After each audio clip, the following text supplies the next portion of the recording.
Paris Olympics ముగిశాయి.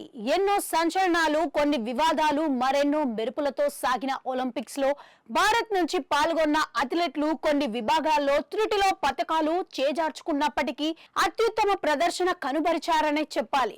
ఏది ఏమైనా ఈ ఒలింపిక్స్ లో భారత్ కు మొత్తంగా 6 మెడల్స్ వచ్చాయి.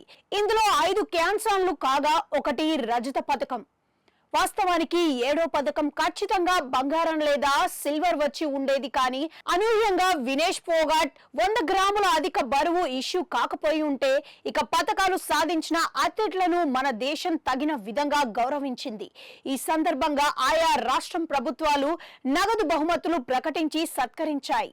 మరికొన్ని ప్రభుత్వాలు జాబ్ ఆఫర్స్ కూడా ఇచ్చాయి. అవును, ఒలింపిక్స్ లో పథకాలు సాధించిన వారికి ఆయా రాష్ట్ర ప్రభుత్వాలు నగదు బహుమతులు, ప్రభుత్వ ఉద్యోగులు ఆఫర్లు ఇచ్చాయి. ఈ నేపథ్యంలో ఎవరెవరిపై ఎంతెంత కాసులు వర్షం కురిసిందనేది ఇప్పుడు చూద్దాం.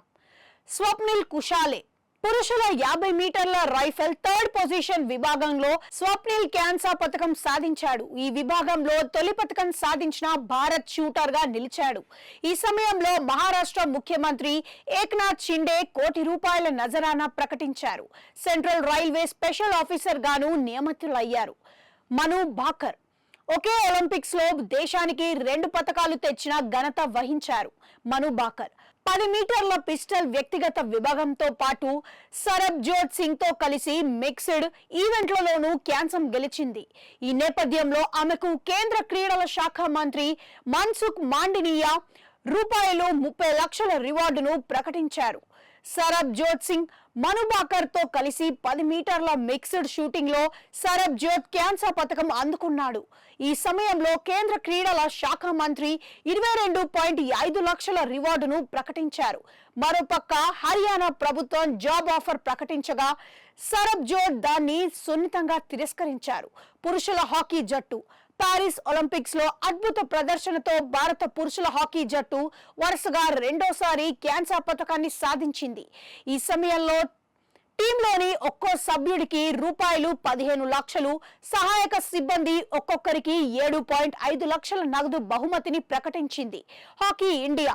మరోపక్క డిఫెండర్ అమిత్ రోహిదాస్ కు ఒడిశా ప్రభుత్వం 4 కోట్లు ప్రకటించి ఒక్కో సభ్యుడికి 15 లక్షలు, సపోర్ట్ స్టాఫ్ కు 10 లక్షలు రివార్డును ప్రకటించింది. ఇదే సమయంలో పంజాబ్ సీఎం భగవంత్ మాన్ జట్టు మొత్తానికి ₹1 కోటి నగదు బహుమతించి ప్రకటించారు. నీరజ్ చోప్రా జావ్లిన్ త్రోలో రజత పతకాన్ని సాధించిన నీరజ్ చోప్రాకు పలు సంస్థలు భారీగా రివార్డులు, అవార్డులు అందజేయనట్లుగా తెలుస్తోంది.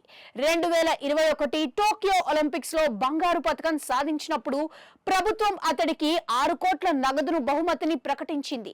అమన్ సెహ్రావత్ ఈ ఒలింపిక్స్ లో రెజ్లింగ్ విభాగంలో పతకం సాధించిన అమన్ 57 కిలోల విభాగంలో క్యాన్సా పతకం గెలుచుకున్నాడు.